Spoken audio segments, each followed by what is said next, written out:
Jadi ketika mereknya masih dalam perlindungan, artinya negara sudah memberikan hak eksklusif itu dalam jangka waktu 10 tahun tersebut. Nah, mau dia pakai, dia nggak pakai, ya itu urusan si pemilik merek, ya itu bisnisnya dia gitu.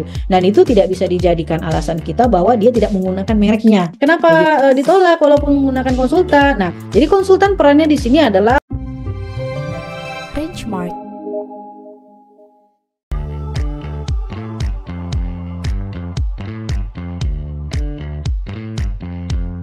Kembali lagi dengan Rangemart Konsultan HKI dalam acara webinar Rangemart Series yang ke-48 dengan judul Strategi Terhindar dari Penolakan Pendaftaran Merek. Assalamualaikum warahmatullahi wabarakatuh. Dan di siang hari yang tentunya sangat semangat ini, semoga bisa mengikuti sampai selesai. Webinar ini difungsikan untuk wadah konsultasi sebenarnya, agar pelaku usaha yang ingin memiliki atau ingin mendaftarkan mereknya memiliki pengetahuan yang cukup tentang bagaimana tahap-tahapan agar suatu merek itu bisa terhindar dari penolakan. Banyak hal yang bisa dilakukan sebenarnya bagi pelaku usaha memiliki pengetahuan terhadap itu. Makanya kami di sini juga mengantisipasi suatu banyaknya pelaku usaha yang mereknya atau bahkan sebelum bicara penolakan bahkan itu juga memiliki kesulitan terhadap penentuan kelas barang ataupun kelas jasanya,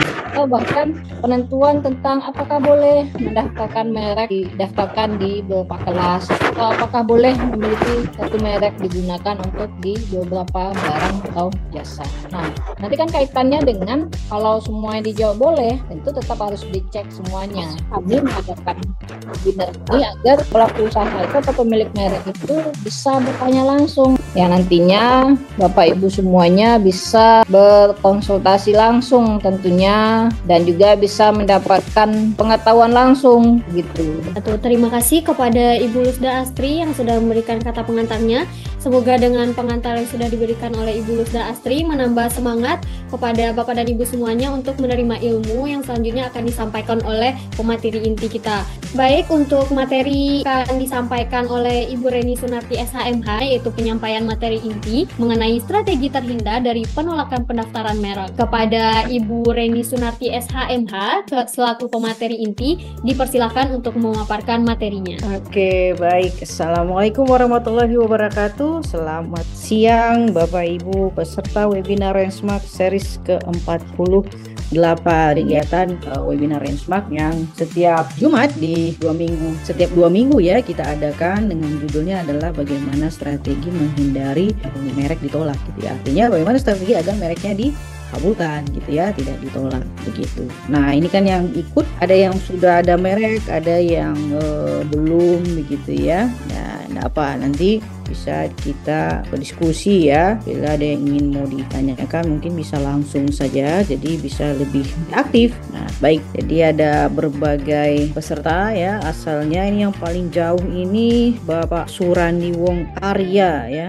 dari Papua ya. Oke, ini ada yang bergabung Pak Bagus Kusuma Putra. Ya, silakan Pak, dari Depok ya Pak ya. Ya.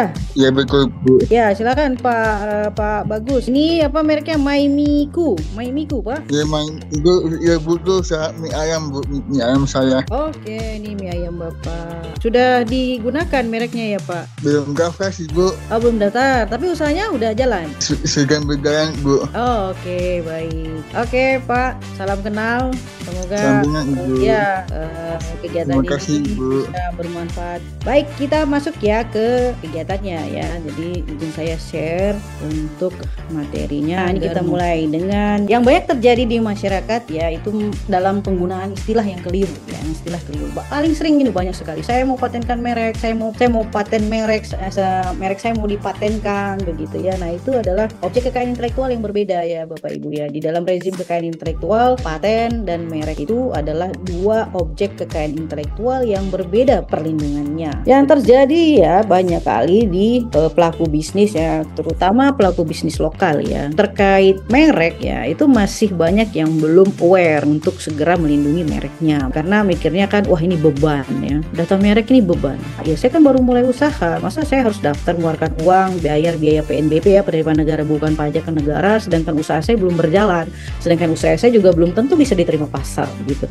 Nah, ini adalah pemikiran-pemikiran yang keliru ya. Justru idealnya perlindungan merek itu adalah di awal ya. Jadi setelah kita berencana buka usaha, kita tentukan mereknya, itu kita daftarkan dulu mereknya, baru kita komersialisasikan. Jadi protection dulu, perlindungan merek dulu, baru kita komersialkan, kita perdagangkan. Nah, apabila nanti ada pihak lain yang menggunakan tanpa izin, baru kita lakukan enforcement law ya. Enforcement law itu adalah penegakan hukum.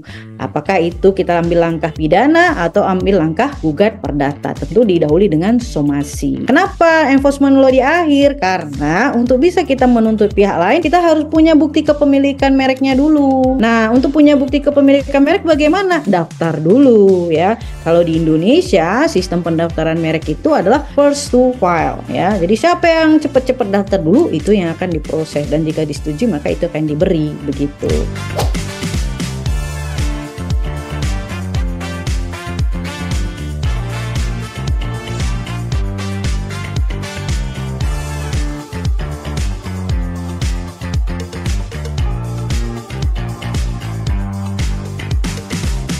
Merek yang ditolak walaupun sudah menggunakan konsultan, misalnya nama saja, boleh didiskusikan kenapa ditolak ya. Nama sajanya, apa alasan penolakannya. Jadi kalau kita mau diskusi, kita harus tahu Pak, alasan penolakannya ada di surat pemberitahuan usulan penolakan atau surat penolakan tetap. Jadi ketika merek kita ajukan di pemeriksaan substantif, itu jika pemeriksa menilai memiliki persamaan pada pokoknya, nah itu dikeluarkan surat pemberitahuan usulan penolakan ya. Biasanya itu alasannya, contoh misalnya pasal 21 ayat 1 huruf A. Nah, kalau dia pasal 21 ayat 1 huruf A, maka si pemeriksa di dalam suratnya akan memunculkan merek pembandingnya. Merek pembanding yang mana? Contoh misalnya mereknya Saza, ya kan?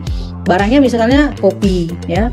Kemudian diusul tolak dengan dasar penolakan pasal 21 ayat 1 huruf A. Apa itu? Merek saja yang kita mohonkan untuk barang kopi, ya, dengan label merek yang sudah kita upload itu diusul tolak. Kenapa? Karena dinilai memiliki persamaan pada pokoknya. Contoh nih ya, dengan merek Saja, S-A-J-A, untuk barang kopi juga yang sudah terdaftar milik pihak lain untuk barang sejenis sama-sama kopi di kelas 30. Nah, itu contoh kasusnya Pak ya. Ini contoh aja. Jadi mereknya SHAJA diusul tolak dengan merek SAJA. J-nya tuh Jakarta ya, J Jakarta gitu ya. Untuk barang sejenis sama-sama minuman kopi di kelas 30. Nah, merek SAJA itu sudah terdaftar lebih dulu dan dalam masa perlindungan. Nah, itu dijadikan merek pembanding, muncul biasanya itu di dalam surat usulan penolakan. Biasanya usulan penolakan dulu, baru penolakan tetap. Kenapa ditolak walaupun menggunakan konsultan? Nah, jadi konsultan perannya di sini adalah melakukan pendampingan atau ya membantu pengurusan pendaftaran merek ya, dan termasuk menganalisa. Namun tidak boleh menjamin, Pak. Konsultan HAKI dilarang memberikan jaminan kepastian terhadap merek yang diprosesnya, yang dimohonkannya, karena itu melanggar kode etik konsultan HKI. Nah, kenapa masih ditolak ya? Boleh saja pada saat pendaftaran ada dilakukan analisa cek merek nggak terlebih dahulu atau langsung daftar gitu ya. Nah, itu harus ditanyakan, dipastikan begitu. Kalau di kita itu ada jasa analisa cek mereknya dulu ya, dan itu kita sampaikan ya potensi-potensinya. Nah, dan ketemu merek pembanding, kita sebutkan merek pembandingnya. Nah, kenapa? Contoh misalnya merek yang Bapak bilangi Saza ditolak dengan misalnya ya dengan Saja. Kenapa ditolak? Kan beda penulisan, Bu. Huruf-huruf susunan huruf di kata Saja kan berbeda. Kalau ini kan hurufnya S-H-A-Z-A gitu ya. Nah, yang sudah terdaftar S-A-J-A. Kenapa ditolak? Kan berbeda huruf-hurufnya. Jadi memang secara visual dia berbeda ya, huruf-hurufnya berbeda, tapi secara fonetik itu sama Pak. Itu terdengar sama. Fonetik itu bunyi ucapan ya. Jadi ketika orang bilang ya, konsumennya bilang, "Saya mau beli kopi Saja." Saya mau beli kopi Saja, sama Pak terdengarnya. Meskipun penulisannya berbeda huruf-hurufnya gitu, tapi huruf H di sini itu terdengar lirih, jadi dibacanya juga sama sa gitu. Nah, huruf Z di sini juga terdengarnya hampir sama dengan J gitu Pak. Nah, oleh karenanya dia dikena usul tolak secara fonetik. Jadi penilaiannya itu terhadap satu kesatuan yang utuh dari label merek yang kita mohonkan. Ingat loh ya, satu kesatuan yang utuh, tidak bisa dipisah-pisahkan. Harus satu kesatuan yang utuh. Dilihat dari mana? Dari bentuk, cara penempatan, cara penulisan, susunan warna, ya, maupun bunyi ucapan. Nah, Kalau logo saya ini beda banget gambarnya, betul. Jadi penilaian itu satu kesatuan yang utuh, Pak. Jadi nggak bisa dipisah-pisahkan. Misalnya kayak Bapak bilang, gambar saya beda, Bu, tapi merek kata saya sama. Nah, meskipun logonya berbeda, tapi merek katanya itu ada kemiripan. Nah, itu ada persamaan pada pokoknya. Karena kan dia satu kesatuan yang utuh, Pak. Jadi ada merek, ada usahanya ya, Pak. Nah, ini kan harus dilihat. Ini dua aspek yang berbeda ya, Pak ya. Jadi ketika mereknya masih dalam perlindungan, artinya negara sudah memberikan hak eksklusif itu dalam jangka waktu 10 tahun tersebut. Nah, mau dia pakai, dia nggak pakai, ya itu urusan si pemilik merek, yaitu bisnisnya dia gitu. Dan itu tidak bisa dijadikan alasan kita bahwa dia tidak menggunakan mereknya, begitu. Di pasaran tidak ada gitu. Nah, itu pasti diabaikan oleh pemeriksa merek. Karena pemeriksa merek itu patokannya adalah dia sedang dalam masa perlindungan. Artinya dia telah memiliki hak eksklusif dan dia sudah memiliki first to file-nya, begitu, Pak.